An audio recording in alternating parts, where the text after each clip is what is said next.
ہاں اتنی سی بات ہے کہ توبہ فوری کرنی چاہیے، یہ نہیں کہ انسان سوچتا ہی رہ جائے۔ چنانچہ توبۃ النصوح کے بارے میں فرمایا کہ تخلیصها من کل غش و نقص و فساد، کہ ایسی توبہ جو ہر ملاوٹ سے اور نقص سے اور فساد سے پاک ہو، یعنی جب انسان کا دل اس کی زبان کا ساتھ دے رہا ہو، ورنہ کئی مرتبہ تو زبان سے الفاظ نکلتے ہیں دل ساتھ نہیں دیتا۔ اس لیے اگر کسی نے فقط زبان سے یہ لفظ کہے تبت الی اللہ ورجعت الی اللہ وندمت علی ما فعلت وعزمت علی الا اعود الی المعاصی ابدا، مگر اس کے دل میں توبہ کی نیت نہیں تو ان کلمات کو کہنے کے باوجود اس کی توبہ قبول نہیں ہوگی۔ چنانچہ توبہ کہتے ہیں کہ انسان زبان سے کلمات کہے اور دل اس کی تصدیق کر رہا ہو۔ اس لیے شریعت نے توبہ کے کچھ آداب بتائے ہیں۔ سب سے پہلے صحت النیہ، کہ نیت ٹھیک ہونی چاہیے۔ دوسرا ان یواطی القلب اللسان علی الاستغفار، استغفار کرنے میں زبان کا ساتھ اس کا دل بھی دے رہا ہو، اور اگر زبان پہ الفاظ ہوں اور دل ساتھ نہ دے تو مشائخ نے فرمایا استغفارنا یحتاج الی استغفار، ہمارے استغفار پر ہمیں استغفار کرنے کی ضرورت ہے۔ پھر انسان وضو کرے، ان یکون علی طہارۃ، اور 2 رکعت نفل پڑھ کے اللہ رب العزت سے دعا مانگے، اور دعا بھی مانگے قبولیت کے اوقات میں۔ ان یتخیر الاوقات الفاضلہ وبالاسحار هم یستغفرون، ہمارے اکابر سحری کے وقت استغفار کرتے تھے، اس لیے یعقوب علیہ السلام نے اپنے بیٹوں سے کہا تھا سوف استغفر لکم ربی، میں اپنے رب سے تمہارے لیے استغفار کروں گا، مقصد یہ کہ تہجد کے وقت استغفار کروں گا۔ پھر انسان اپنے لیے بھی دعا مانگے اور سب ایمان والوں کے لیے، ربنا اغفر لی ولوالدی وللمؤمنین، یہ دعا سکھائی گئی۔ چنانچہ جس بندے نے گناہ کیا وہ کہے یا رب استر علیہ، اللہ میرا پردہ رکھ لیجئے۔ فاذا فرغ من المعصیہ، اگر کوئی معصیت سے فارغ ہوا قال یا رب تب علیہ، اے اللہ میری توبہ کو قبول کر لیجئے۔ فاذا تاب، اگر اس نے توبہ کر لی قال یا رب ارزقنی الاسمع، اے اللہ مجھے عصمت عطا کر دیجئے۔ فاذا عمل الطاعہ، اگر اس نے نیکی کا کام کیا قال یا رب تقبلہ منی، اے اللہ اس کو میری طرف سے قبول کر لیجئے۔ تو معلوم یہ ہوا کہ انسان اللہ تعالیٰ کے حضور توبہ کرے اور دل کی نیت کے ساتھ توبہ کرے، اعمال کرے تو دل کے اندر محبت و اللہ کی۔ چنانچہ امام جعفر صادق رحمۃ اللہ علیہ ہمارے اس سلسلہ کے بڑے بزرگوں میں سے ہیں، وہ فرماتے تھے کہ اللہ تعالیٰ نے 3 چیزوں کو 3 چیزوں میں چھپا دیا ہے۔ اللہ تعالیٰ نے 3 چیزوں کو 3 چیزوں میں چھپا دیا ہے۔ خابا رضاہ فی طاعتہ فلا تحقروا منہا شیئا فلعل رضاہ فی، اللہ نے اپنی رضا کو نیکیوں میں چھپا دیا، تم کسی چھوٹی سی نیکی کو بھی نہ چھوڑو، کیا پتا اسی نیکی کے کرنے پر اللہ تم سے راضی ہونا ہو۔ اور فرمایا وَخَبَأَ سَخَطُهُ فِي مَعَاصِيهِ، اللہ نے اپنے غصے کو گناہوں میں چھپا دیا۔ فَلَا تَحْقِرُوا مِنْهَا شَيْئًا فَلَعَلَّ غَضَبَهُ فِيهِ، چھوٹا گناہ بھی مت کرو، ممکن ہے کہ اسی میں اللہ کی ناراضگی ہو۔ وَخَبَأَ وَلِيَّهُ فِي عِبَادِهِ، اللہ نے اپنے اولیاء کو اپنے بندوں میں چھپا دیا۔ فَلَا تَحْقِرُوا مِنْ عِبَادِ اللَّهِ أَحَدًا، تم کسی بھی بندے کو حقارت کی نظر سے مت دیکھو، فَلَعَلَّهُ ولی اللہ، ممکن ہے کہ وہ اللہ کا ولی ہو۔ چنانچہ انسان جب توبہ کرتا ہے تو اس کے دل میں نرمی آتی ہے۔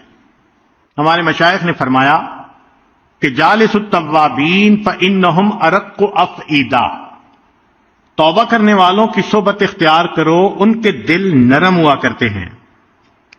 اس توبہ میں سب سے پہلے انسان اللہ کے حقوق ادا کرے، نمازیں قضا کر دی تھیں، زکوٰۃ نہیں دی تھی، روزے چھوڑ دیے تھے، حج نہیں کیا، تو ان اعمال کا حساب لگا کر جتنا کچھ اس کے ذمہ بنتا ہے اس کو ادا کرے، اور پھر مخلوق کے ساتھ جو زیادتی کی، کسی کا حق مارا، غیبت کی، دل دکھایا، تو ان سے بھی معافی مانگے، اس لیے کہ ہر گناہ سے توبہ کرنا ضروری۔ چنانچہ ابو طالب مکی رحمۃ اللہ لکھتے ہیں، من تاب عن 99 ذنبا، جس بندے نے 99 گناہوں سے توبہ کر لی، ولم یتب من ذنب واحد، ایک گناہ سے توبہ نہ کی، لم یکن عندنا من التائبین، وہ ہماری کتابوں میں تائبین میں شمار نہیں کیا جائے گا۔ اب ایک سوال دل میں پیدا ہوتا ہے کہ ایک بندہ ہے جس نے گناہ کیا ہی نہیں، اور ایک بندہ ہے کہ گناہ کر بیٹھا اور توبہ کی، تو دونوں میں سے بہتر کون؟ تو بعض علماء نے تو فرمایا کہ جس طرح کپڑا شروع میں بنے تو بے جوڑ کا زیادہ خوبصورت ہوتا ہے، اس کو کاٹ کے جوڑ لگا دو تو وہ بدنما ہو جاتا ہے، پہلے جیسا تو نہیں بن جاتا۔ اس لیے جو گناہ کرے ہی نہ وہ سب سے بہتر۔ اور بعض علماء نے کہا کہ نہیں، اللہ تعالیٰ کے ہاں عاجزی، انکساری کا مرتبہ زیادہ ہے۔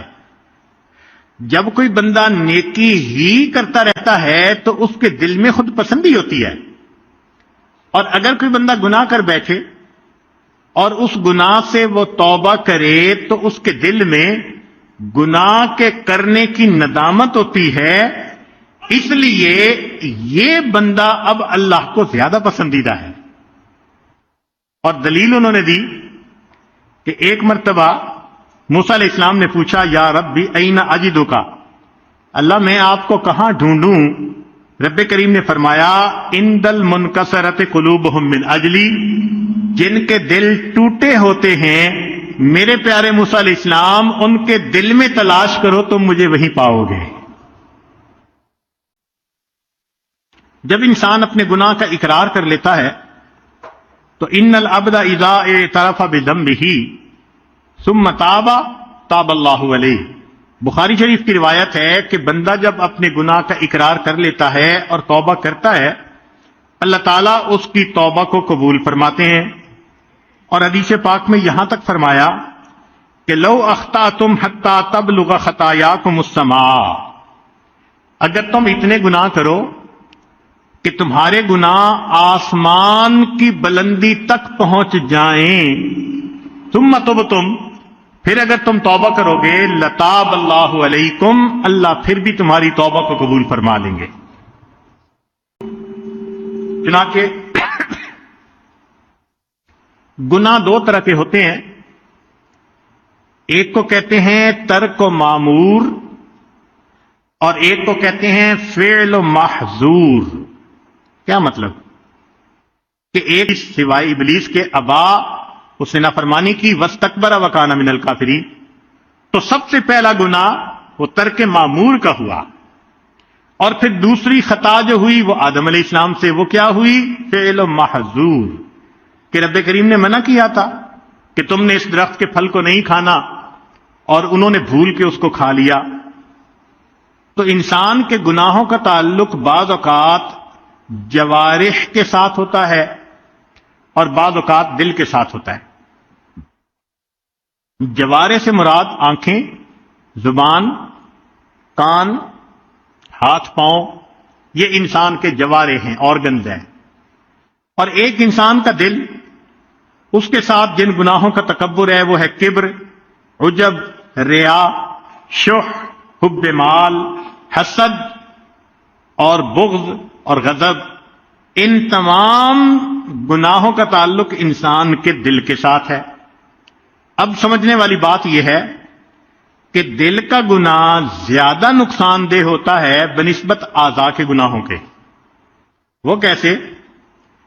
کہ معصیت آدم کانت معصیت جارحی، آدم علیہ السلام سے جو خطا ہوئی تو وہ ان کے اعضاء اور جوارح کی کوتاہی تھی، غلطی تھی، بھول تھی۔ نتیجہ کیا ہوا کہ نسیان ہو گیا، بھول ہو گئی۔ تو یہ جوارح کا معاملہ ہوا نا، ضعف الارادہ، ارادے میں کوتاہی۔ تو اعضاء کی وجہ سے جو گناہ ہوا فوراً توبہ کی اور اللہ نے ان کی توبہ کو قبول کر لیا۔ لیکن جو ابلیس کی معصیت تھی کانت معصیت قلب، وہ دل کی معصیت تھی۔ کیوں؟ اس نے تکبر کیا تھا، انا خیر منہ، میں بہتر ہوں۔ اور یہ دل کی جو کوتاہی ہوتی ہے فکانت غائرتن متمکنتن، زیادہ گہری، ساکنتن فی اعماقہ، دل کی گہرائیوں میں ہوتی ہے۔ لہذا اس کا نتیجہ کیا ملا کہ رب کریم نے فرمایا فخرج منہا فانک رجیم۔ اور ذکر و سلوک کا بنیادی مقصد جوارح کے گناہوں سے بھی بچنا، مگر اس سے بھی زیادہ دل کے گناہوں سے بچنا، کیونکہ جن گناہوں کا تعلق دل سے ہے وہ مہلکات۔ اسی لیے حضرت اقدس تھانوی رحمۃ اللہ علیہ سے پوچھا گیا کہ تصوف کا مقصود کیا ہے، تو فرمایا کہ تصوف کا مقصود یہ ہے کہ انسان کے رگ رگ اور ریشے ریشے سے گناہوں کا کھوٹ نکل جائے۔ اب اس میں کچھ گناہ ایسے ہوتے ہیں کہ جو جاری ہو جاتے ہیں، لہذا ان کا گناہ بھی زیادہ۔ مثال کے طور پہ بدعت پہ عمل کرنا۔ اسی لیے نفس گناہ کرواتا ہے لذت کی خاطر، مگر شیطان ایسے گناہ کو پسند کرتا ہے کہ جو انسان گناہ کرے اور اس سے توبہ کی توفیق بھی نہ ہو۔ اب جو آدمی کسی بدعت پہ عمل کر رہا ہے تو وہ تو اس کو نیکی سمجھ رہا ہے، توبہ کیسے کرے گا؟ اسی لیے مجدد ثانی رحمت اللہ علیہ نے حدیث مبارکہ لکھی کہ جس قوم میں کوئی بدعت آ جاتی ہے اللہ تعالیٰ اس کے مقابلے کی ایک سنت کو اٹھا لیتے ہیں، پھر اس قوم کے اندر قیامت تک سنت نہیں لوٹائی جاتی۔ اسی لیے جو سالک آگے بڑھنا چاہے وہ تمام بدعات سے اپنے آپ کو بچا لے۔ اور ایسے گناہ جو انسان کے مرنے کے بعد بھی جاری رہتے ہیں، مثال کے طور پہ آدم علیہ السلام کے ایک بیٹے نے اپنے بھائی کو قتل کیا، تو قتل کرنے کا ایک عمل شروع ہوا انسانوں میں۔ قیامت تک جو قتل کرے گا قاتل کو تو اس کا گناہ ہوگا، لیکن ابتدا کرنے والے کو بھی اس کا گناہ ہوگا، کیونکہ اس نے ایک عمل کو جاری کر دیا۔ اسی لیے ایسا عمل کرنا کہ جس کا فساد مرنے کے بعد بھی چلتا رہے، یہ انسان کے لیے اور بھی زیادہ نقصان دہ ہوتا ہے۔ بندے کی نیکیاں اس کے گناہوں کو مٹا دیتی ہیں۔ ان الحسنات یذہبن السیئات، چنانچہ قرآن مجید میں اللہ تعالیٰ فرماتے ہیں فلولا انہ کان من المسبحین، کہ اگر یونس علیہ السلام میری پاکیزی شان بیان کرنے والے نہ ہوتے للابث فی بطنہ الی یوم یبعثون، قیامت تک مچھلی کے پیٹ میں رہتے، تو مچھلی کے پیٹ سے نکلنے کا سبب ان کا تسبیح پڑھنا بن گیا کہ انہوں نے کہا تھا لا الہ الا انت سبحانک انی کنت من الظالمین۔ تو معلوم ہوا کہ اگر انسان گناہ کرے تو استغفار بھی کرے، نیک اعمال بھی کرے، تو نیک اعمال اس کے لیے بخشش کا سبب بن جاتے ہیں۔ عربی کا ایک مشہور شعر ہے وَإِذَا الْحَبِيبُ أَتَى بِذَنبٍ وَاحِدٍ، عجیب شعر کہا کسی نے، وَإِذَا الْحَبِيبُ أَتَى بِذَنبٍ وَاحِدٍ، اور جب محبوب کسی ایک غلطی کا ارتکاب کر لیتا ہے جاءت محاسنہ بألف شفیع، تو اس کی خوبیاں 1000 شفاعت سفارش کرنے والے کو لے کے سامنے آ جاتی ہے۔ اس کی مثال یہ کہ ماں کو بیٹے سے پیار ہوتا ہے، بیٹا غلطی بھی کر دے تو وہ ماننے سے انکار کرتی ہے، کوئی نہ کوئی تعویل کر دیتی ہے، اس لیے کہ غلطی ایک ہوتی ہے اور بچے کی اچھائیاں کئی سامنے ہوتی ہیں، لہذا اس کی برائی بھی برائی نظر نہیں آتی۔ تو انسان اگر نیکی کرتا ہو تو پروردگار عالم اس کی خطا کو جلدی معاف فرما دیتے ہیں۔ ہاں، جتنا بھی انسان اللہ رب العزت سے معافی مانگے اللہ تعالیٰ مہربانی فرما دیتے ہیں، اور کبھی تو اس کے گناہوں کو اس کی نیکیوں میں شامل فرما لیتے ہیں۔ حدیث پاک میں آیا کہ کئی مرتبہ انسان ایک گناہ کرتا ہے اور وہ اس کے لیے نیکی میں جانے کا سبب بن جاتا ہے۔ کیوں؟ کہ کیا تو تھا گناہ، مگر اس سے کر لی سچی توبہ، اور توبہ اللہ کے ہاں ایسی قبول ہوئی کہ اللہ نے اس بندے کے لیے جنت میں جانے کا فیصلہ فرما دیا۔ اسی لیے قیامت کے دن شیطان حسرت کرے گا بعض بندوں پر کہ میں نے ان سے گناہ کروائے ہی کیوں تھے، کہ انہوں نے ایسی توبہ کی کہ اللہ کو پسند آ گئی۔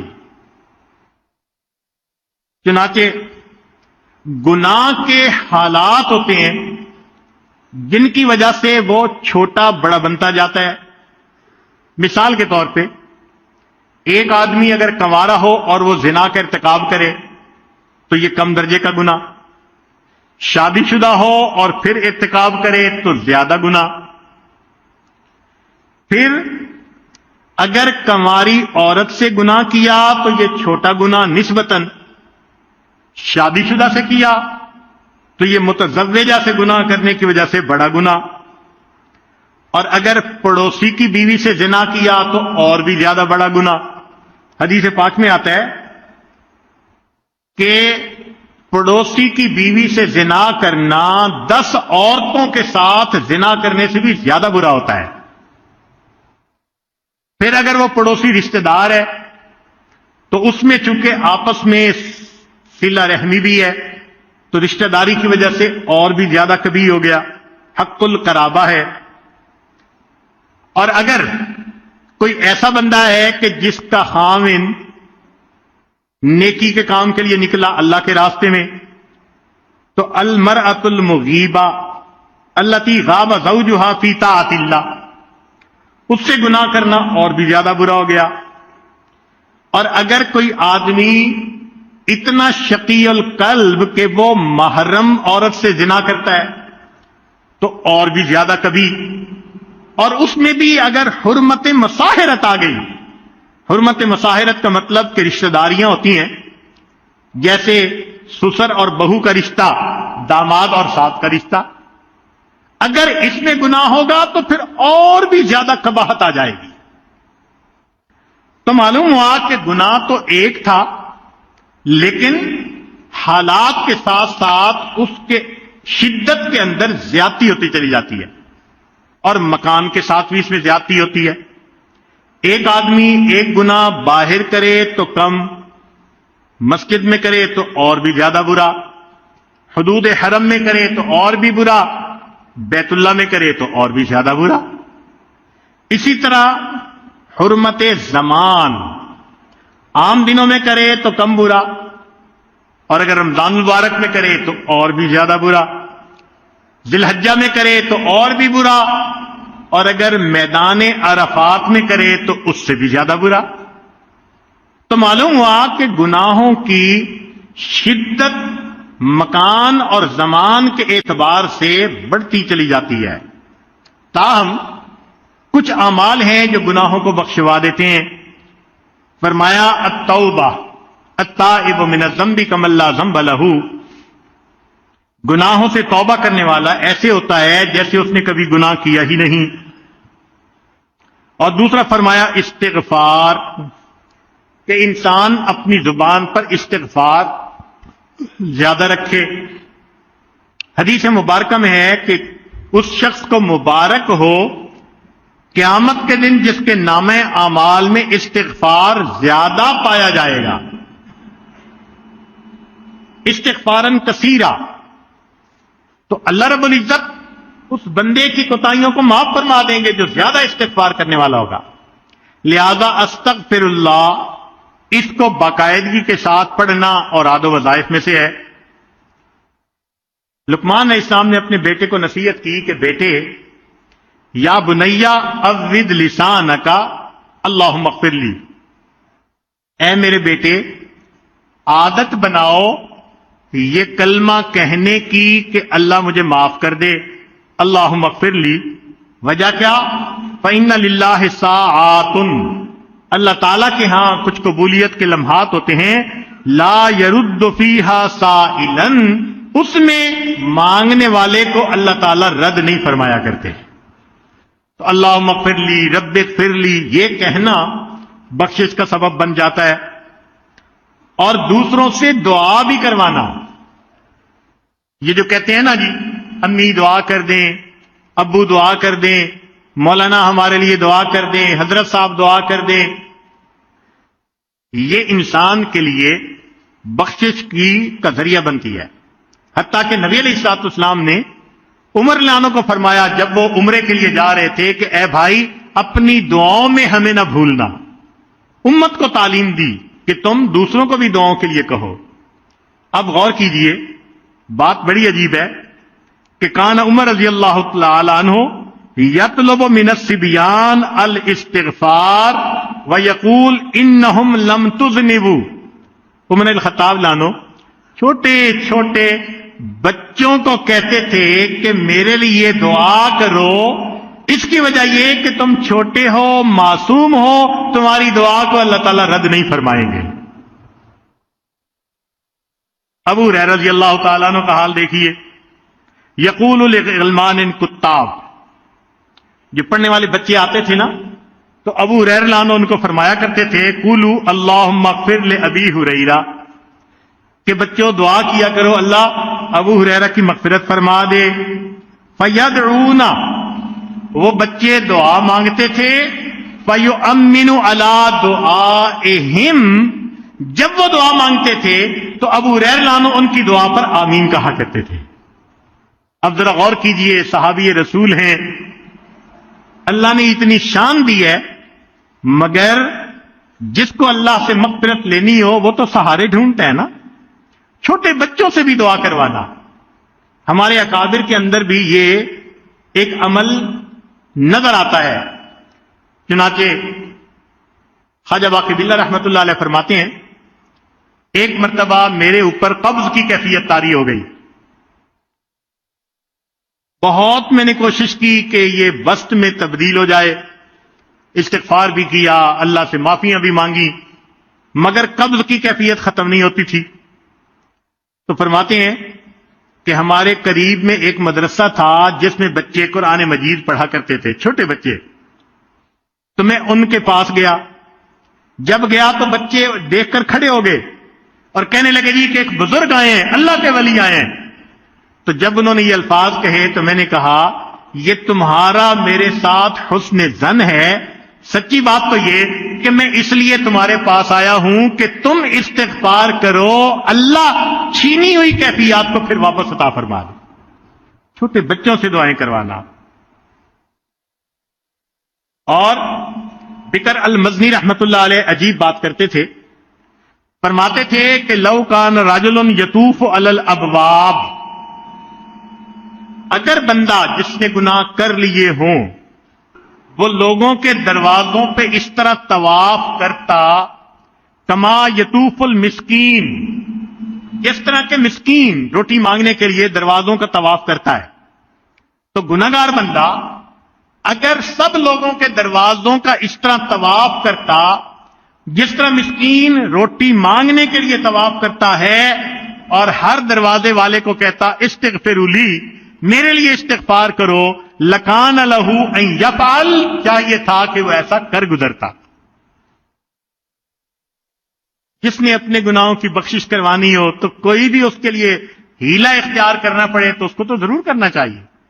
تو سوچئے کہ اگر فقیر کی طرح ایک ایک دروازے پر جا کر ان سے ریکویسٹ کرنی پڑ جاتی کہ جی میرے لیے مغفرت کی دعا کرو، تو وہ فرماتے ہیں کہ یہ بھی نفع کا سودا تھا، ایسا کر گزرنا چاہیے تھا۔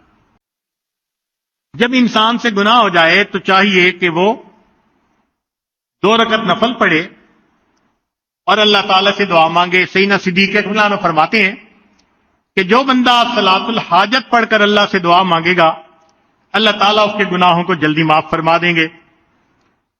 اور بعض بزرگوں نے لکھا الصیام، نفلی روزے رکھے اور افطاری کے وقت دعا مانگے، کیونکہ روزہ دار کی دعا افطاری کے وقت اللہ تعالیٰ قبول فرماتے ہیں۔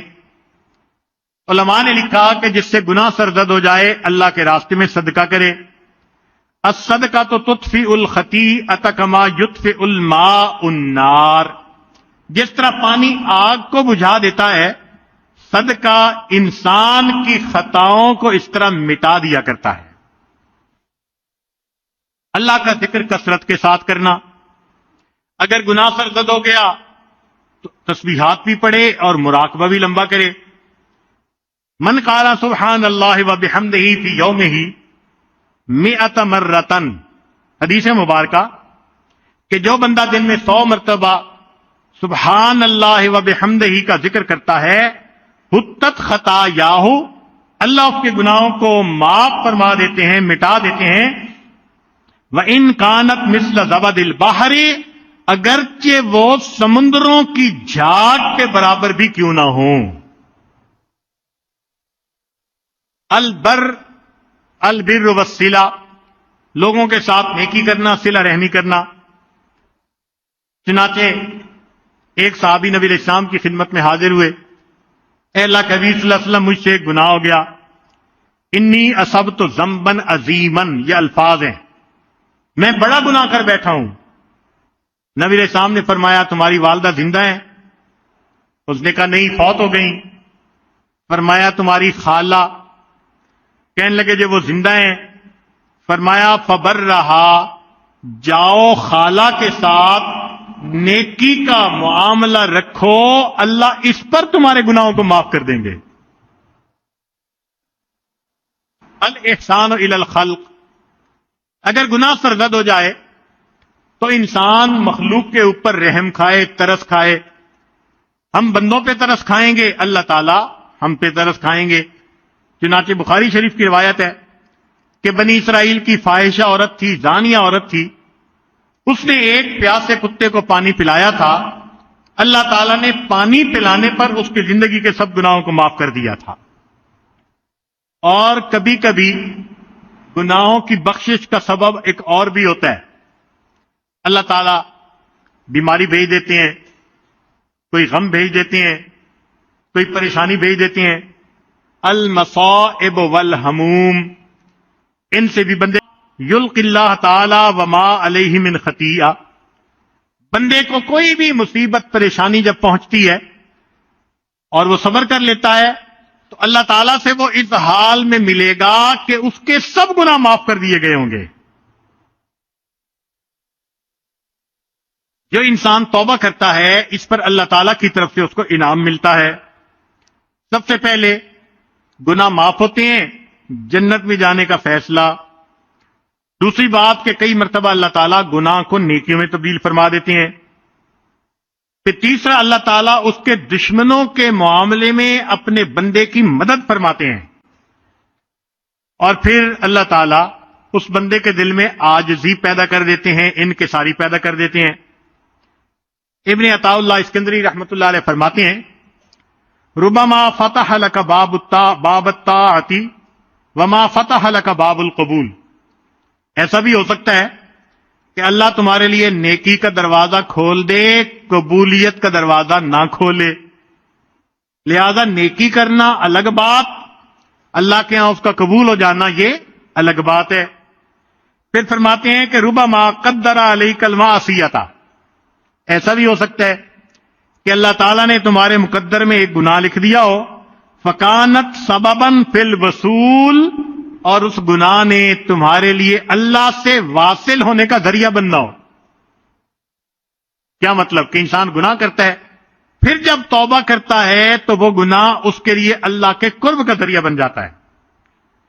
آگے فرماتے ہیں کہ معصیتن اورثت ذلن للہ، ایسا گناہ کہ جس کے بدلے میں انسان کو اپنا آپ اللہ کے سامنے ذلیل لگے، شرمندگی والا لگے اور اس کے اندر انکساری ہو، خیر من الطاعۃ، وہ گناہ اس نیکی سے بہتر ہے، اورثت عجبم و استکبارا، کہ جو نیکی انسان کے اندر عجب اور استکبار کو پیدا کر دے، اس نیکی سے وہ گناہ زیادہ بہتر ہے جو انسان کے اندر عاجزی اور انکساری پیدا کر لے۔ پھر جو بندہ توبہ کرتا ہے اللہ تعالیٰ پھر اس بندے سے خوش ہوتے ہیں، مگر اس توبہ میں کئی چیزیں رکاوٹ ہوتی ہیں۔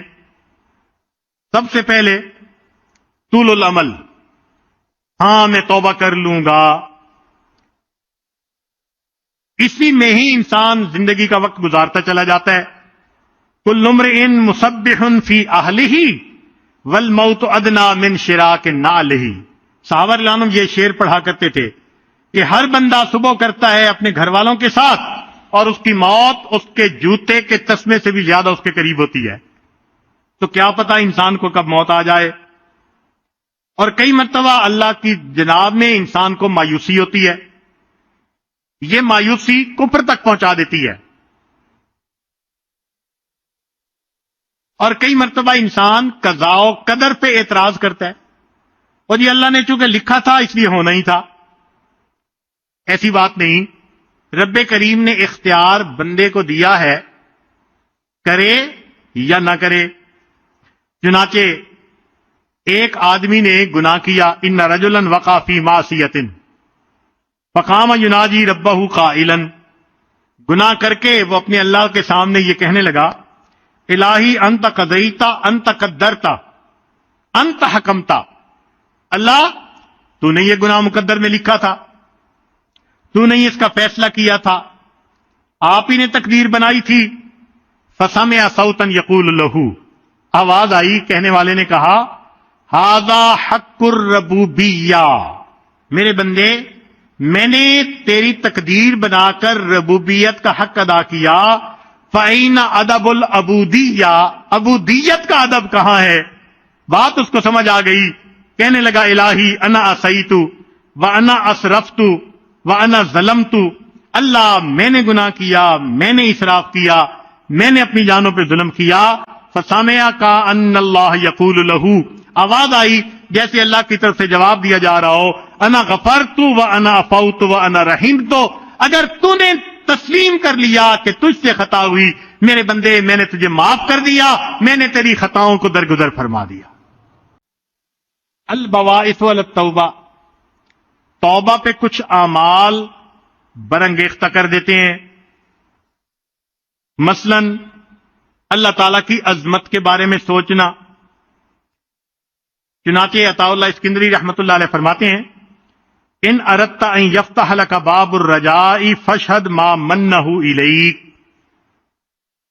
اگر تو اپنے اوپر امید کا دروازہ کھولنا چاہے تو اس بات پہ غور کر کے اللہ کی تیرے اوپر نعمتیں کتنی ہیں، جتنا سوچیں گے اتنا امید اور بڑھے گی، اللہ کی اتنی رحمتیں، اتنی نعمتیں، لہذا دل میں اللہ سے امید بڑھ جائے گی۔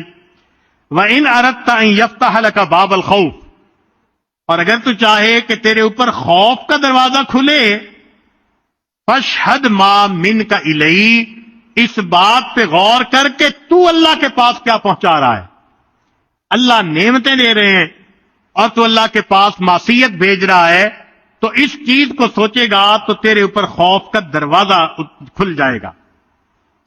چنانچہ آخرت کے بارے میں انسان سوچے تو توبہ کی توفیق جلدی نصیب ہو جاتی ہے۔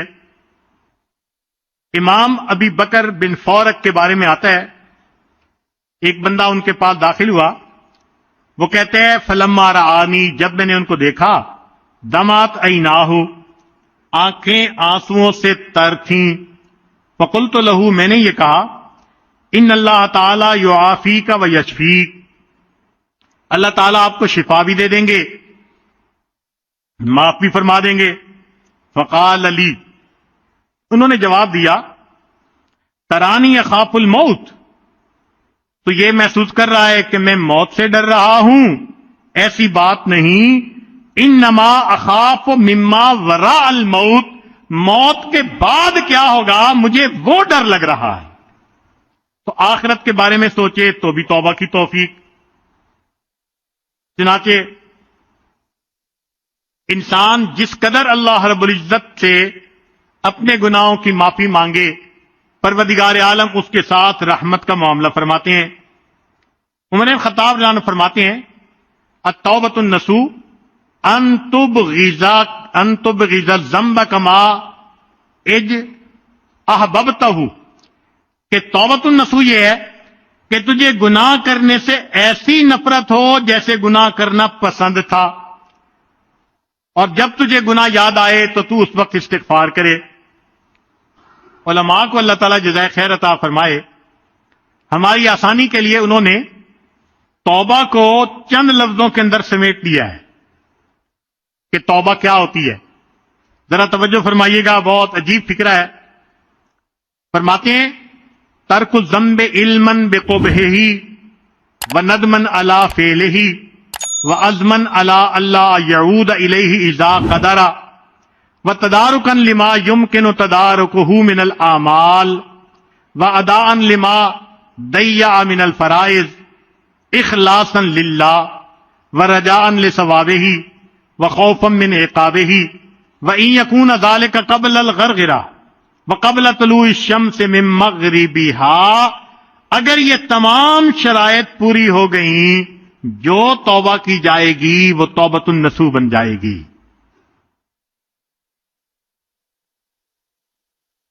چنانچہ ایک حدیث پاک میں ہے اللہ تعالیٰ فرشتوں سے فرماتے ہیں کہ میرے بندے کا حال دیکھو، یہ گناہ کرتا ہے پھر توبہ کرتا ہے، پھر گناہ کرتا ہے پھر توبہ کرتا ہے، پھر گناہ کرتا ہے پھر توبہ۔ ریح ابن آدم لا یرید ترک عمل بالخطیہ، نہ تو گناہ کرنا چھوڑتا ہے، ولا ییأس من رحمتی، نہ ہی میری رحمت سے نہ امید ہوتا ہے۔ فرمایا قد غفرت لہ فقد غفرت لہ فقد غفرت لہ، چونکہ میری رحمت سے نا امید نہیں ہو رہا لہذا میں نے اس کی توبہ کو قبول فرما کے گناہوں کو مٹا دیا۔ اللہ رب العزت کی رحمت کا معاملہ دیکھیے کہ اللہ تعالیٰ نے قرآن مجید میں ان لوگوں کو بھی توبہ کی طرف بلایا جو اللہ کے ساتھ کسی کو شریک بناتے تھے، حالانکہ یہ کتنا بڑا جرم ہے۔ چنانچہ ابن عباس رضی اللہ عنہ کا قول ہے کہ دعا اللہ الی مغفرتہ من زعم ان عزیر ابن اللہ، اللہ نے اس کو بھی توبہ کی طرف بلایا جو یہ کہتے تھے کہ عزیر اللہ کے بیٹے ہیں۔ ومن زعم ان اللہ فقیر، جو کہتے تھے کہ اللہ تعالیٰ فقیر ہیں، ان کو بھی اللہ نے توبہ کی دعوت دی۔ ومن زعم ان ید اللہ مغلولۃ، اور جس نے کہا کہ اللہ کے ہاتھ بند ہیں، ان کو بھی اللہ نے توبہ کی دعوت دی۔ ومن زعم ان اللہ ثالث ثلاثہ، اور جس نے کہا کہ اللہ تین میں سے تیسرا ہے، اللہ نے ان کو بھی توبہ کی توفیق دی۔ یقول لہؤلاء جمیعا، ان سب بندوں کو اللہ فرماتے ہیں افلا یتوبون الی اللہ ویستغفرونہ، اگر یہ سارے لوگ بھی استغفار کرتے، توبہ کر لیتے، میں ان کی بھی توبہ کو قبول کر لیتا۔ پھر اس سے بھی اگلی بات، قرآن مجید کی ایک سورت میں اللہ نے کچھ ایمان والوں کا تذکرہ کیا اور یہ بھی کہا کہ ان ایمان والوں کو دشمنوں نے قتل کر دیا۔ اب جنہوں نے قتل کیا وہ کتنے بڑے مجرم، قاتل اور دوسرا ایمان والوں کے۔ اللہ تعالیٰ ان قاتلین کو فرماتے ہیں کہ ان الذین فتنوا المؤمنین والمؤمنات ثم لم یتوبوا۔ حسن بصری رحمت اللہ علیہ اس آیت کو پڑھا کرتے تھے، فرماتے تھے انظروا الی ھذا الکرم والجود، اللہ کے کرم اور اللہ کے جود و سخا کا اندازہ لگائیے۔ قتلوا اولیاءہ کہ انہوں نے تو اللہ کے اولیاء کو قتل کیا، وَهُوَ يَدْعُوهُمْ إِلَى التَّوْبَةِ وَالْمَغْفِرَةِ اللہ ایسے بندوں کو بھی توبہ اور مغفرت کی طرف بلا رہے ہیں۔ چنانچہ ایک مرتبہ ایک اعرابی نے توبہ کی، مگر بڑے پیارے الفاظ کے ساتھ۔ امید ہے کہ آپ دل کے کانوں سے اس کو سنیں گے، کیونکہ اپنی بات کو میں بھی مکمل کرنا چاہ رہا ہوں۔ فرماتے ہیں کہ میں نے ایک اعرابی کو دیکھا کہ بیت اللہ کے سامنے بیٹھا دعا کر رہا تھا۔ سبحان اللہ، دعا کا اصل مقصد ہوتا ہے اللہ کے سامنے تذلل ظاہر کرنا، اپنی محتاجی، اپنی چھوٹا پن ہونا، اپنی کوتاہی کا اظہار کرنا۔ چنانچہ جو بندہ جتنا اظہار کرے گا اپنی عاجزی کا، اتنا توبہ جلدی قبول ہو جائے گی۔ تو فرماتے ہیں کہ میں نے ایک اعرابی کو دعا مانگتے دیکھا، اس نے دعا عجیب مانگی۔ کہتے ہیں الہی من اولا بالذلل والتقصیر منی وقد خلقتنی ضعیفا، اللہ آپ نے مجھے ضعیف پیدا کیا تو مجھ سے زیادہ تقصیر کا اور گناہ کا پھر حقدار کون ہو سکتا ہے؟ آپ نے ہی تو مجھے ضعیف پیدا کیا۔ قرآن مجید میں فرماتے ہیں نا اللہ تعالیٰ خلق الانسان ضعیفا، انسان کو ہم نے کمزور پیدا کیا۔ تو جب اللہ آپ نے ڈیزائن ہی ایسا بنایا کہ کمزور ہے مشین، تو گڑبڑ تو ہوگی صحیح۔ اب ذرا اس اعرابی کی عقل مندی دیکھیے، اس نے اللہ تعالیٰ کے سامنے بات کیسے اچھے انداز سے کی۔ اللہ آپ نے مجھے ضعیف پیدا کیا تو مجھ سے زیادہ گناہ کرنے کا پھر حقدار کون ہو سکتا ہے؟ وَمَنْ أَوْلَى بِالْعَفْوِ عَنِّي مِنْكَ وَعِلْمُكَ فِيَّ سَابِقٌ وَقَضَاؤُكَ بِي مُحِيطٌ، اور اللہ آپ سے زیادہ مجھے بخش دینے کا اہل کون ہو سکتا ہے کہ آپ نے میری قضاء و قدر لکھی، تقدیر لکھی، اور آپ کا علم بھی محیط ہے۔ آپ کو میرے پیدا کرنے سے پہلے پتا تھا کہ میں نے کرنا کیا ہے۔ اے اللہ، جب آپ کو پہلے سے پتا تھا، لہذا اب آپ ہی زیادہ حقدار ہیں کہ مجھے معاف کر دیں۔ اطاعتک باذنک المنۃ لک، اللہ میں نے تیرے احسان کی وجہ سے تیری فرما برداری کی۔ وعصیتک بعلمک والحجۃ لک، اور اللہ میں نے گناہ کیا تو تیرے پاس حجت مکمل ہو گئی مجھے سزا دینے کی۔ فاسألک بوجوب حجتک علی، اللہ وہ جو تیرے پاس حجت ہے نا مجھے سزا دینے کی، میں اس کی وجہ سے دعا مانگتا ہوں۔ وانقطاع حجتی، اور میرے پاس کوئی بہانہ نہیں کہ میں نے گناہ کیوں کیا۔ وفقری الیک، اور میں محتاج ہوں اللہ تیرا۔ وغناک عنی، تو مجھ سے مستغنی ہے۔ اللہ فاغفرت لی، اے اللہ تو میرے گناہوں کو معاف فرما دے۔ اللہ رب العزت کا کرم ہوتا ہے اس بندے پر جو بہت عاجزی کے ساتھ اپنے گناہوں کی بخشش کی دعا مانگتا ہے، اور اللہ تعالیٰ تو چاہتے ہیں کہ بندوں کے گناہوں کو معاف فرمائیں۔ چنانچہ حدیث مبارکہ ہے، اوحی اللہ الی نبیہ محمد صلی اللہ علیہ وسلم، اللہ تعالیٰ نے نبی علیہ السلام کی طرف وحی نازل فرمائی، اتحب ان اجعل امر امتک الیک، اے میرے پیارے حبیب صلی اللہ علیہ وسلم، کیا آپ چاہتے ہیں کہ آپ کی امت کے آخرت کے حساب کتاب کا معاملہ آپ کے ہاتھوں میں دے دیں؟ ذرا غور کیجئے، کیا آپ چاہتے ہیں کہ آپ کی امت کی جو بخشش کا معاملہ ہے آپ کے ہاتھوں میں دے دیں، آپ ہی ان کا میزان کروائیں اور آپ ہی فیصلہ کریں اس کی بخشش اور اس کی بخشش نہیں؟ تو جب اللہ تعالیٰ نے یہ پوچھا، قال، نبی علیہ السلام نے جواب دیا، لا یا رب انت خیر لہم، نہیں اللہ آپ میری امت کے لیے مجھ سے بھی زیادہ بہتر ہیں۔ پاؤ اللہ عز وجل، اللہ نے وہی نازل فرمائی، اذن لا اخزیک فیہم، میرے حبیب صلی اللہ علیہ وسلم معاملہ آپ نے میرے ہاتھ میں جو کہ چھوڑ دیا، میں تمہاری امت کے بارے میں تمہیں مایوس نہیں کروں گا، میں تمہیں اس بارے میں رسوا نہیں ہونے دوں گا امت کے بارے میں۔ اب دیکھیے، جب اللہ کے وعدے ہیں اور نبی علیہ الصلوۃ والسلام نے معاملہ اپنے ہاتھ میں لینے کے بجائے اللہ کے ہاتھ میں دیا، کیوں؟ وہ جانتے تھے کہ اللہ کی رحمت کی کوئی انتہا نہیں ہے. مخلوق جتنا بھی رحیم و کریم بن جائے اس کی رحمت کی حد ہوگی. پروردگار عالم وہ ذات ہے جس کی رحمت کی کوئی حد نہیں. چنانچہ موسیٰ علیہ السلام نے اللہ تعالیٰ سے ایک سوال پوچھا. عجیب بات ہے، ذرا توجہ سے سنیے. یا ربی، اے پروردگار، اذا سألک الطائع ماذا تقول لہ،